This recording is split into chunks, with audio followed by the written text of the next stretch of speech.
Hola, en esta ocasión quiero hablar sobre la enorme fortaleza y utilidad de las falanges, e ilustraré esa realidad con dos grandes batallas, la de Maratón en el 490 a.C. y, casi 100 años después, la batalla de Leuctra, peleada en el 371 a.C. Sobre la primera batalla, en la primera guerra médica, las ciudades-estado de Atenas y Eretria se enfrentaron contra el imperio persa. Las razones de ese conflicto ya las expliqué en un video previo. El link al mismo está arriba a la derecha. El rey Darío I envió una poderosa fuerza de asalto anfibia contra Grecia, y su primer éxito fue la conquista de la ciudad-estado de Eretria. Y luego, esa fuerza de asalto partió hacia Ática para lanzarse contra Atenas. Y los persas arribaron a las playas de Ática en algún momento del mes de agosto del 490 a.C.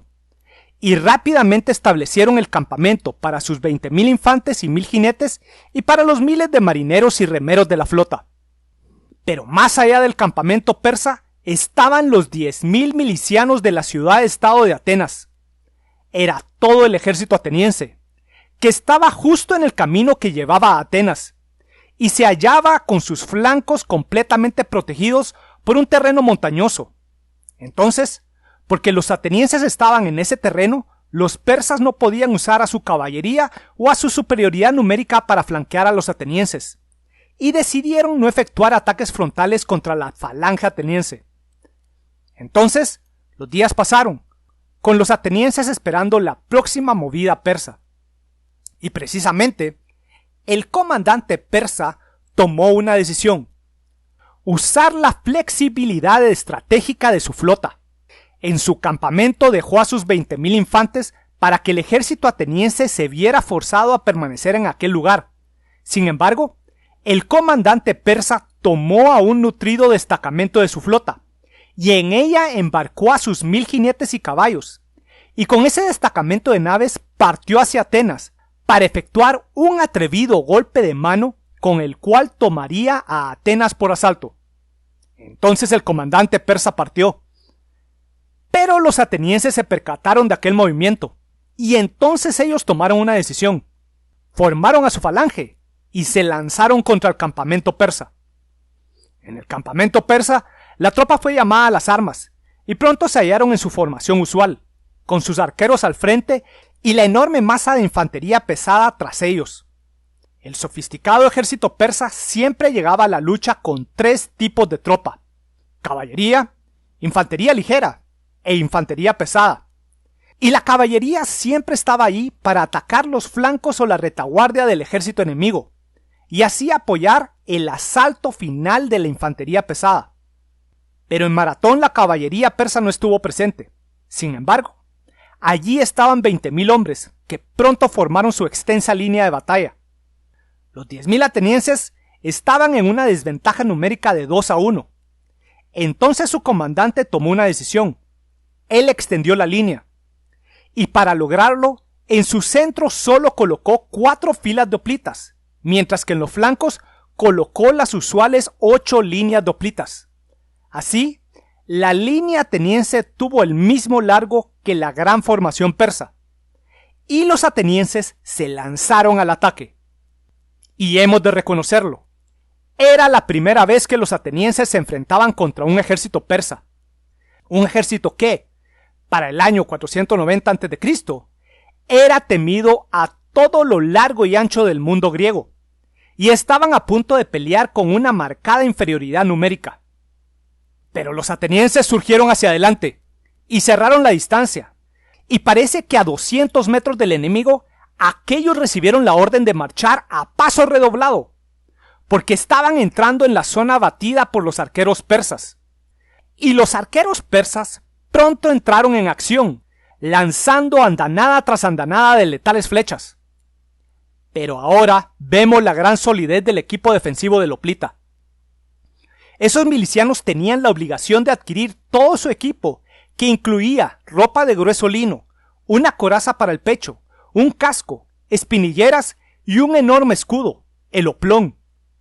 Y a ellos se unía la protección de la falange, Y al avanzar uno a la par del otro, hombro con hombro, dentro de esa formación de orden cerrado se creaba un auténtico muro de grandes escudos de bronce, cascos y espinilleras que dejaban poco espacio sin protección para las flechas. Pocos atenienses fueron tumbados y pronto dejaron atrás la zona batida por las flechas. Y primero los hoplitas arrollaron sin problema alguno a los arqueros y luego cayeron sobre la infantería pesada persa.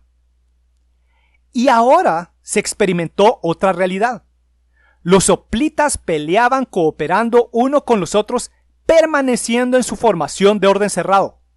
Y tras la protección de sus grandes escudos, lanzaban golpes con sus lanzas contra sus enemigos, mientras que los guerreros persas peleaban en un orden abierto. Cada guerrero persa peleaba independientemente de sus compañeros sin recibir u ofrecer un apoyo organizado. Los guerreros persas estaban en una tremenda desventaja. Pero pese a ello, en el centro, donde la densidad persa era sustancial, la falange ateniense tuvo que avanzar con cautela. Pero en las alas, la falange ateniense presionó sin dificultad alguna a sus enemigos, que rápidamente fueron puestos en fuga. Entonces, las alas de la falange viraron hacia el centro persa, y bajo ese ataque desde 3 direcciones, la resistencia persa se desmoronó, y quienes pudieron hacerlo huyeron hacia sus barcos para escapar. Los atenienses lograron una gran victoria, y esa victoria fue tan fácil que incluso tuvieron la energía y el tiempo suficiente para dar media vuelta y retornar a Atenas, y arribaron justo a tiempo a su ciudad para detener el asalto de la flota persa. Y así terminó la primera guerra médica. Ahora hablemos de la siguiente batalla. Casi 100 años más tarde tenemos a la batalla de Leuctra, en el 371 a.C., que aconteció muy cerca de la ciudad de Tebas, porque fue una lucha entre Tebas y sus aliados contra Esparta y sus aliados. Fue una lucha de griegos contra griegos.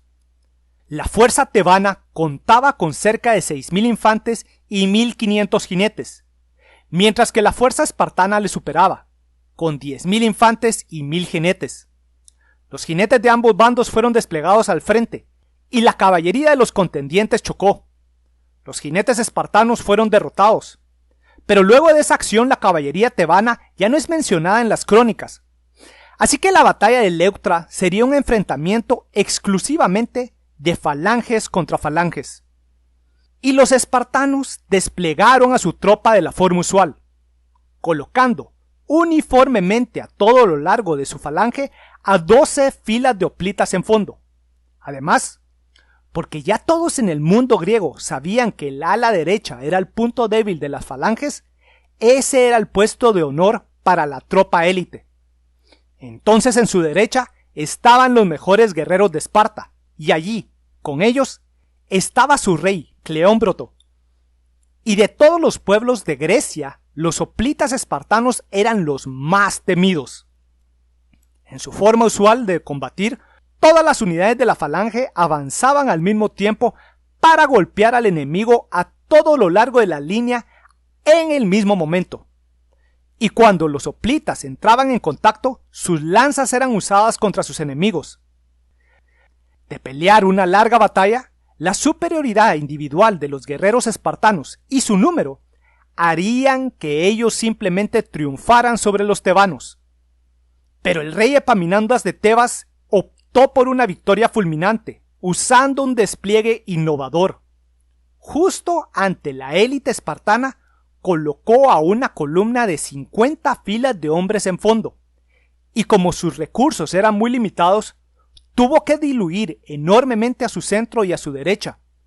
Y para que esas delgadas secciones de su falange no fueran derrotadas, las escalonó hacia atrás, de tal forma que su extremo derecho estaría mucho más atrás que el resto de su ejército, y así se lanzó al ataque. Al frente de su densa columna estaba el batallón sagrado de Tebas, el cuerpo élite tebano. Pronto la columna izquierda tebana entró en contacto, y como es de esperarlo, En los primeros momentos de la acción, los hoplitas espartanos causaron una gran cantidad de bajas en las primeras líneas tebanas. Pero Epaminondas no había llegado a pelear una larga acción de lanzas contra lanzas. En lugar de ello, su columna usó elotismos. Y elotismos es una palabra griega que significa empuje con escudos.